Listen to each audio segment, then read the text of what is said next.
Huko Beirut, sauti iliyotokea kwenye skrini ya runinga ilibeba uzito wa historia na harufu ya vita vinavyoweza kuwaka. Ghafla Naim Qassem, kiongozi wa Hezbollah ya Lebanon, alizungumza akiwa mafichoni, lakini ujumbe wake haukuwa hasira, ulikuwa ni tamko la wazi, kali na lenye mwelekeo mmoja, ambapo alisikika akisema, Hezbollah haitakaa pembeni iwapo Iran itavamiwa. Kauli hiyo imekuja wakati Mashariki ya Kati ikining'inia kwenye ukingo wa janga jipya. Uhusiano kati ya Tehran na Washington umeingia kwenye awamu ya hatari zaidi kufuatia maandamano makubwa nchini Iran na ukandamizaji uliosababisha maelfu ya vifo, tukio ambalo Rais wa Marekani Donald Trump ameelezea kama sababu inayoweza kuhalalisha majibu ya kijeshi. Lakini Tehran imeweka mstari mwekundu wazi wa shambulio lolote dhidi ya kiongozi mkuu Ayatollah Khamenei ni sawa na tangazo la vita takatifu. Hatuko kando wala hatuko nyuma. Katika hotuba yake, Qassem hakutumia lugha tahadhari ya kawaida ya kidiplomasia. Alizungumza kwa sauti ya harakati inayojiona kama mhimili wa mapambano ya kikanda, na hapa namnukuu, tunaona kinachoendelea, tunaelekezwa na vitisho vya uvamizi unaowezekana, tumejipanga kujilinda, tutachagua wakati na namna kuchukua hatua kuingilia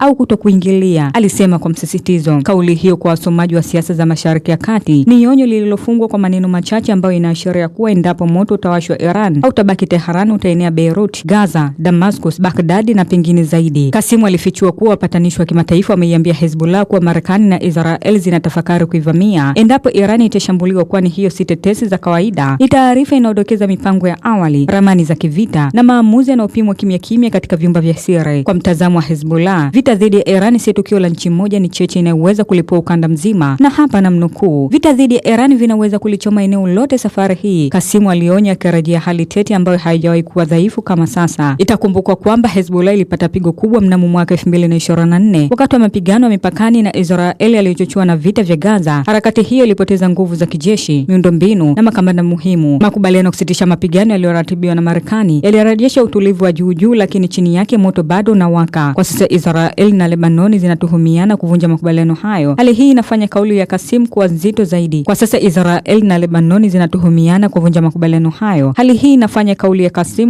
zaidi. Je, Hezbollah iliyojeruhiwa bado ina uwezo wa kufungua uwanja mpya wa vita? Huku kwa wafuasi wake jibu ni ndio, kwa sababu hii si vita vya silaha pekee, bali ni vita ya msimamo, itikadi na kile wanachokiita heshima ya mhimili wa upinzani. Kauli ya Hezbollah ni kama radi kabla ya mvua kubwa. Marekani inatishia Iran, inajibu kwa lugha ya vita. Israel iko tayari na wapatanishi wanazunguka kama wazima moto kabla ya moto kuwaka, kwani kwa sasa swali si tena kama kutakuwa na mlipuko, bali ni nani atabonyeza kwanza. Anga tulivya Tehran palipojaa kumbukumbu na historia nzito. Sauti ya onyo ilisikika bila milio ya bunduki wala mizinga. Haikuwa tahadhari ya uvamizi wa kijeshi, bali ni ishara ya vita vya kizazi kipya, vita vinavyopiganwa kimya kimya ndani ya akili na fahamu za vijana. Msemaji mwandamizi wa majeshi ya Iran, Brigadier General Sekachi, aliweka bayana jambo ambalo halionekani kwa macho, lakini lina madhara makubwa kuliko silaha nyingi: vita vya kiitikadi na kiakili vinavyolenga kubadili mwelekeo wa fikra za kizazi kijacho cha taifa. Katika hotuba yake, ujumbe ulikuwa mzito na wa tahadhari. Kwa mujibu wa kauli hiyo, ameacha kwa kiasi kikubwa mbinu za mapigano ya wazi, na sasa anatumia silaha laini, taarifa, simulizi, propaganda na mashinikizo ya kisaikolojia kwa lengo la kuharibu uhusiano kati ya vijana wa Iran na nchi yao. Ni vita vinavyolenga kuua matumaini kabla ya kuangusha mipaka, kuharibu imani kabla ya kushambulia ardhi. Kauli hiyo inaonyesha kuwa Iran inakabiliana na vita mseto, ambavyo sehemu yake kuu inalenga mfumo wa utambuzi wa vijana, ikiwa ni sehemu ya kuwafanya vijana wakate tamaa, wahisi kutengwa na kuamini kuwa mustakabali wao haupo ndani ya mipaka taifa lao, kwani hayo ni mashambulizi ya kimya kimya yanayojaribu kuunda kizazi kisicho na matumaini, kisicho na mshikamano wa kitaifa na kilicho tayari kupingana na misingi ya nchi yao wenyewe. Kwa mtazamo wa viongozi wa kijeshi, hatari ya vita hivi ni kubwa zaidi kwa sababu haviwezi kupimwa kwa ramani za kijeshi wala kuzimwa kwa nguvu za silaha. Vinajipenyeza kupitia mitandao ya kijamii, bidhaa za kiutamaduni na simulizi zinazosambazwa kwa ustadi mkubwa, vikilenga hasa vijana, nguzo ya sasa na ya baadaye ya taifa. Akizungumza katika kongamano la kitaifa la mashahidi 11,000 wa soko na vyama vya biashara jijini Tehran, Brigadier General Sekachi alisema kwa msisitizo, na hapa namnukuu, tishio tunalokabiliana nalo leo si la kijeshi, sio tishio la silaha, vifaru au teknolojia ya kivita. Hili ni tishio laini. Aliongeza kuwa adui analenga kuwatoa vijana waliodhamiria na wenye maadili ndani ya jamii ya Iran na kuwageuza kuwa wapinzani wa nchi yao wenyewe, kwani kwa maneno yake, mapambano ya aina hiyo hayawezi kushindwa kwa makombora, mizinga au silaha nzito, bali yanahitaji uelewa wa kina, mshikamano wa kijamii na ulinzi wa utambulisho wa kitaifa. Katika kuimarisha hoja yake, Sekachi alirejea historia ya mapambano ya Iran, hasa tukio la kurejeshwa kwa mji wa Khorramshahr wakati wa vita vya Iran na Iraq. Tukio hilo alieleza ni mfano wa azma ya taifa la Iran kulinda ardhi yake hata katika mazingira magumu zaidi. Hata hivyo, alisisitiza kuwa ushindi wa leo hautapatikana kwa silaha pekee, bali kwa kulinda fahamu na imani ya kizazi kipya.